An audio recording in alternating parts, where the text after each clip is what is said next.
This episode of Musical Hell is brought to you by Midnight Musicals. Welcome to the podcast Musical Underground. Thank you. Greetings, mortals. Welcome to another session of the Infernal Court in Musical Hell. I'm Diva, your judge, jury, executioner, and we all know Harvey Weinstein is a trash fire, right? That's not a controversial statement. It's not just the long history of rampant sexual abuse, though Lord of Darkness knows that would be enough. Weinstein is the textbook definition of the meddling producer, forcing rewrites, casting changes, and all manner of absurdity in order to get a movie to conform to his limited vision of a potential blockbuster. We've seen how this tendency played out in the infamous Thief and the Cobbler affair, and he visited a similar fate on our next offender, Hoodwinked. This fractured fairy tale of the Shrek School has the distinction of being one of the first independently funded computer animated features, being made by Wild Blue Yonder and Canvar Entertainment to the tune of $8 million, which for a computer animated movie is Roger Corman level budgeting.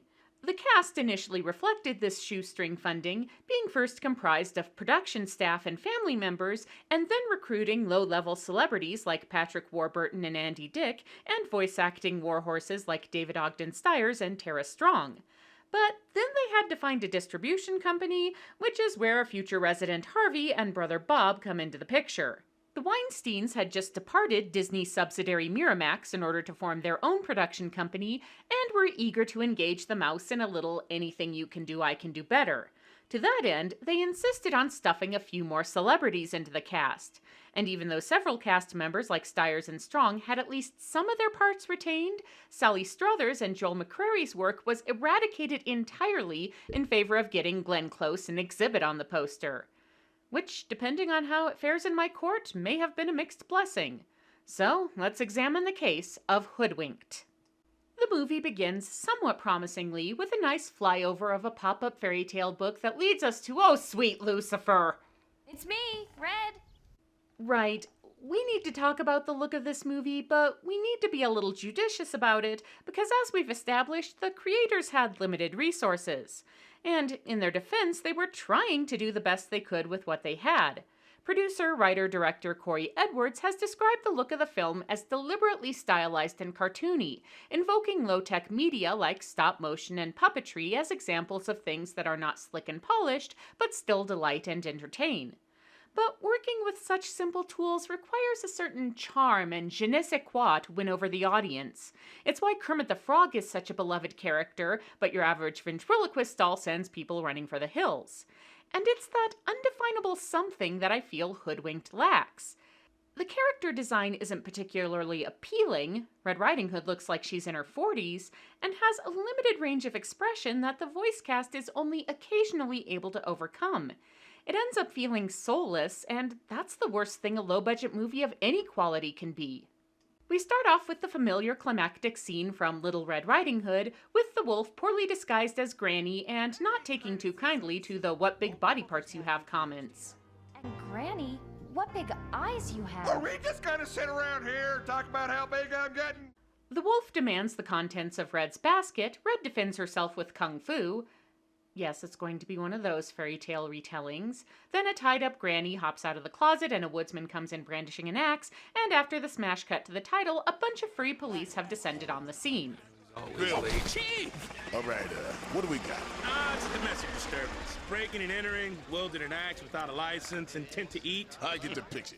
Police Chief Grizzly believes this latest disturbance may have something to do with the Goody Bandit who has been stealing recipes and forcing local snack food peddlers out of business, especially since Red's grandmother is none other than Granny Puckett, the woodland's goody guru.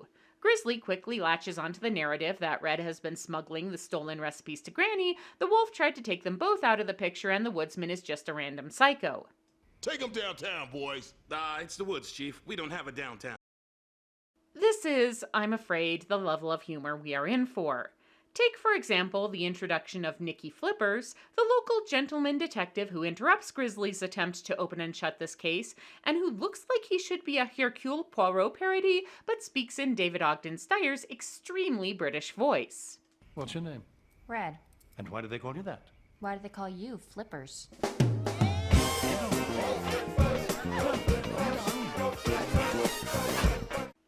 wants to interrogate the suspects individually and starts with Red, whose day began much as it usually does, making deliveries for Granny's goodie business and singing sin number 3, Great Big World.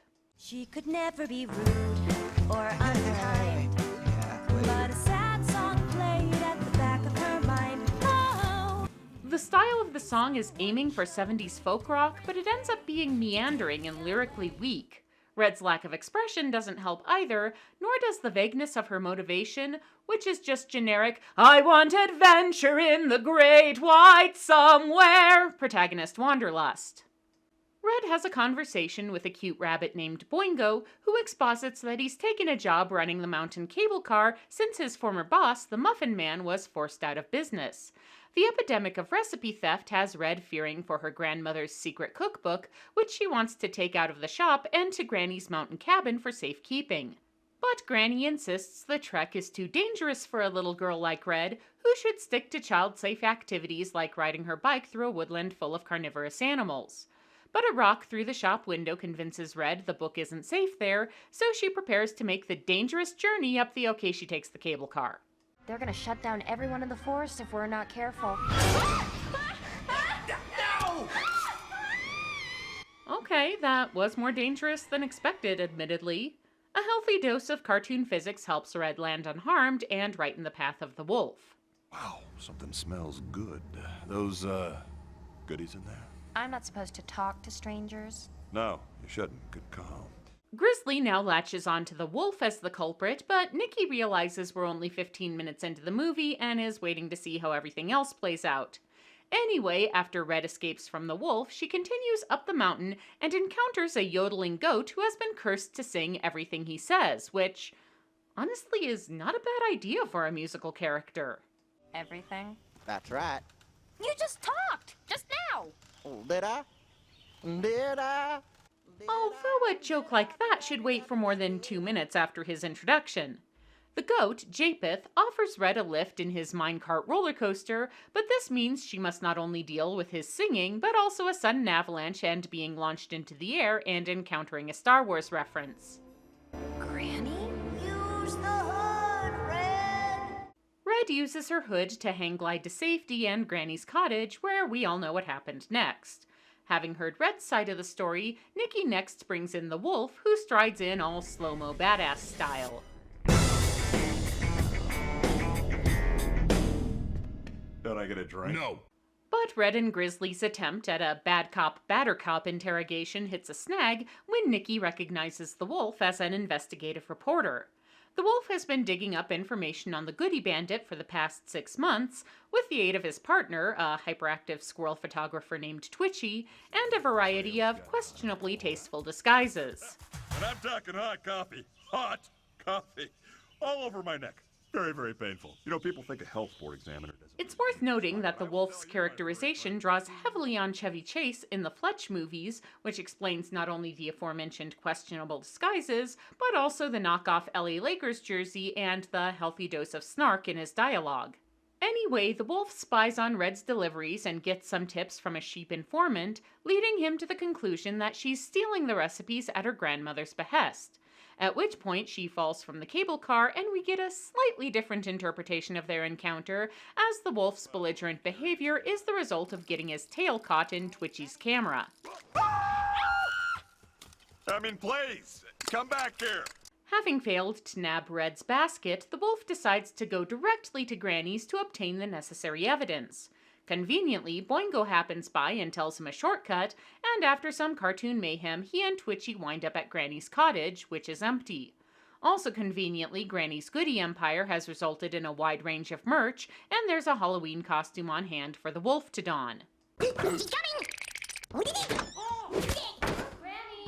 Twitchy's photos provide evidence of their escapades, but that still doesn't explain how Granny wound up tied up in her closet, or how the woodsman fits into all this. Nikki brings in the latter, his name is Kirk by the way, and it becomes immediately clear that this is not the criminal mastermind we're searching for. Yeah, that's a funny accent you got there, Choppy. I can do the cowboy accent. Howdy, partner. Kirk is, in fact, not a proper woodsman, but an actor, who has been going all Stanislavski method preparing to audition for a commercial for Paul's Bunion Cream. We now get Kirk's version of events, which reveals that he had a day job driving a schnitzel truck, which was pretty popular in the German part of the forest and came with its own jingle. Schnitzel man can serve them quick. It's a schnitzel on a stick. But alas, that morning he got schnitzel-jacked and could no longer deliver deep-fried meat to the good little Jungen und Mädchen. Conveniently, Boingo is on hand to offer some sympathy. Chin up, mister. Maybe someday somebody will open up a great big goodie shop and we can all work for that little guy. At this point, you don't need to be Benoit Blanc to start putting the pieces together. On the plus side, Kirk gets his first ever callback for the Bunyan Cream commercial and is urged by his agent to go out into the woods and discover his inner lumberjack. This is difficult as he initially has no idea how the axe works. But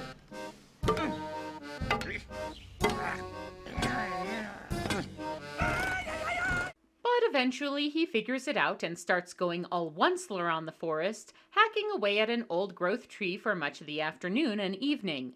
At which point it falls, chases him down the mountain and into Granny's house, demonstrating that his entire involvement in the affair is coincidental. I think it's safe to say that our thespian friend here knows the least about anything of anyone in this room. Exactly!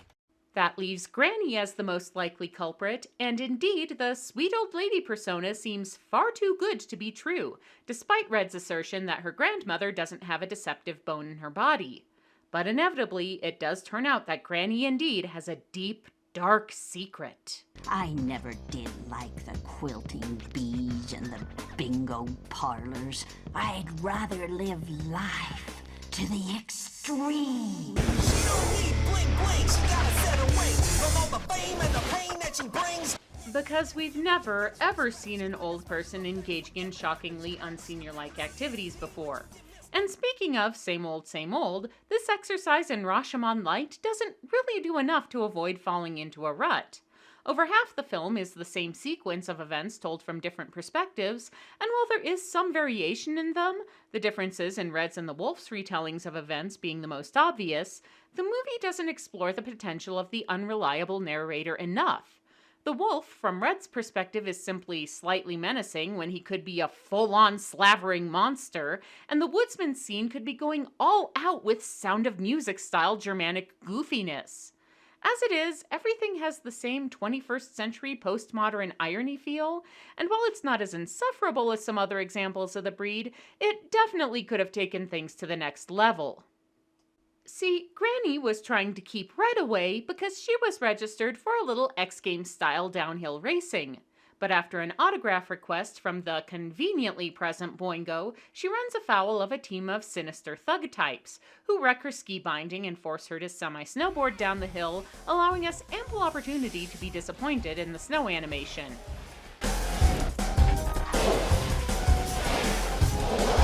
The action sequence ends in a good old-fashioned cliffhanger confrontation, where the head thug reveals they're in the employ of the Goody Bandit before throwing Granny off. At which point he makes the classic villain mistake of assuming she's dead, phoning his boss so that Granny can overhear him declaring Red as their next target.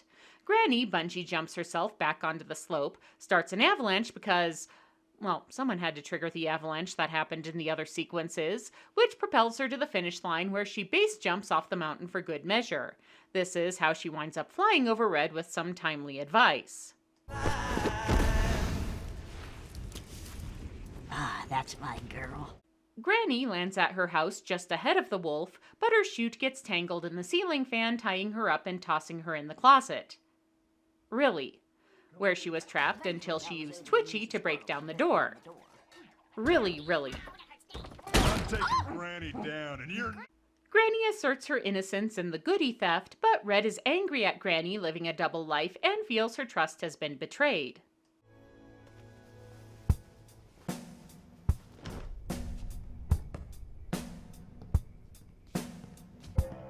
Which ends up being sin number 5 because the relationship drama really falls flat. Because most of the movie is devoted to competing versions of the same story, we don't really see much of Red and Granny interacting, so their falling out doesn't have that much resonance. We know Red longs to experience the world beyond her little corner of the woods, but that just feels like perfunctory main character longing than a source of conflict.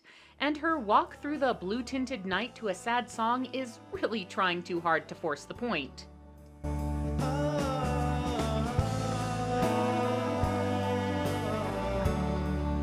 Yeah, the Hallelujah sequence in Shrek, this is not. Back at Granny's house, Grizzly is in a bad mood because there's still no clear culprit and he wants to arrest somebody. Nikki counsels patience, and while they're arguing, a POV shot sneaks into the house and makes for the basket containing Granny's secret recipe book. That's why I'm police chief. Hey, Tommy, pick up. If you're there, pick up the walkie. What are you doing this weekend? Over. Oh, don't worry. Okay, I have got to put my hoof down here. I mean, we all know by now that Boingo is the villain, right? The clues are fairly subtle at first. If you watch closely during the cable car scene in Red's retelling, it's clear he's making a grab for the basket with the recipe book rather than trying to pull her to safety. But by the time Kirk's narrative rolls around, the boss in disguise vibes are pretty obvious. And that in and of itself is not a problem. Nobody is coming to a movie like this for Christopher Nolan-level plotting, and when it comes to the trend of twist villains in animated movies, this one was a bit ahead of the curve. But I draw the line at this last attempt at a red herring. Pun may or may not be intended. There's no way this could be Red, because she abandoned her signature outerwear in a very dramatic fashion in response to Granny's deception, and she has had neither the time nor the opportunity to get it back. We already have Nikki's parlor room summation to draw out the presumed suspense, and this fake-out just ends up laying it on way too thick. Speaking of, it isn't until after Nikki is done with his smug detective moment that everyone notices the recipe book and Red are both gone. He goes with the cops to find Boingo, leaving Granny, the wolf, Twitchy, and Kirk behind, where they see two of Boingo's goons have turned Kirk's schnitzel truck into an ATV and are taking it up the mountain. Realizing that this must be where Boingo has his secret hideout, they send Twitchy to warn the police, resorting to the drastic measure of giving the squirrel a caffeine boost.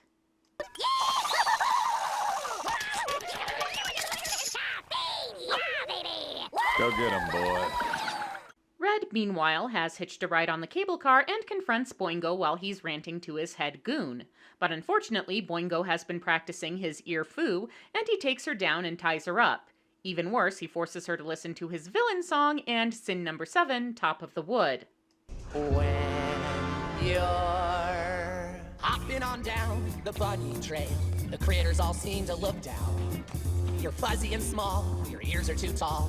Really, if your villain song is doing double duty as your 11 o'clock number, it needs a lot more oomph. This mostly exists as a framework for Boingo outlining his evil plan. Corner the goodie market, lace his confections with a super addictive additive to drive up sales, and blow up the forest to make room for his corporate empire. Seriously, Boingo, pick a villainous lane. Are you bitter and resentful at being underestimated and overlooked? An affable yet corrupt capitalist? A mad scientist? This is why you need an evil niche. It's better to do one brand of villainy well than to be a mediocre generalist. Boingo also dabbles a bit in Bond villain territory as he loads Red onto the cable car full of dynamite with which he plans to level the woodland. But by this time, Granny, the wolf, and Kirk have arrived. We got to do something. I know. The song was catchy, but the choreography was terrible. You're being generous. Okay. The trio take out Dolph. I'm not even kidding, the head henchman's name is Dolph, and disguise Kirk as him, but Kirk's acting skills aren't good enough to pull this off, so the wolf is obliged to step in. You're an evil genius, right? Well, I don't know if I'd say genius, I was asked to join Mensa. He may be an evil genius, but he is still one dumb bunny. While Boingo is distracted, Granny uses her mad extreme sports skills to sneak in, but the smell of sweat and hairspray gives her away, so the fight is on.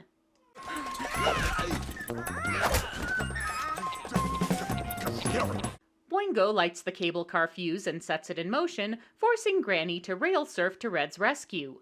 Meanwhile, Twitchy has caught up with the police, but unfortunately the influence of coffee has made him go from hyper to unintelligible. Trouble at the mill! Is the barn on fire? Fortunately, Nikki takes a cue from the Dick Tracy movie, using a tape recorder to slow Twitchy's speech to a coherent speed. Which is beside the point, as the cable car and the bad guys are all headed towards their location anyway.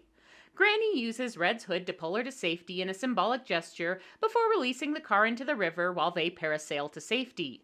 The villains surf right into the paddy wagon, Red and Granny make up, and everyone regales the media with their version of events. It was my Red who saved the day. Well, it was a group effort, spearheaded by myself, of course. Sometime later, Japheth the Goat has taken over Red's delivery job, Kirk has got his big acting break, and Nicky Flippers goes all Nick Fury on Granny, Wolf, and Red, recruiting them to his top-secret detective agency and setting up future sequels. Well, the one they managed to make, anyway. I always did like happy endings.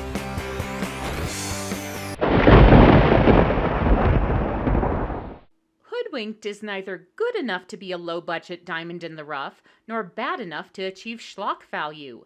If it had gone a little harder on its perspective flip premise, it probably would have pulled it off better. Even so, I have to give Corey Edwards and his associates credit for effort and making the most of what they had. Really, the only people I want to punish in this whole business are the Weinsteins, and they've racked up so many punishments down here that the good ones are pretty much taken already. I'm going to need some time to come up with something.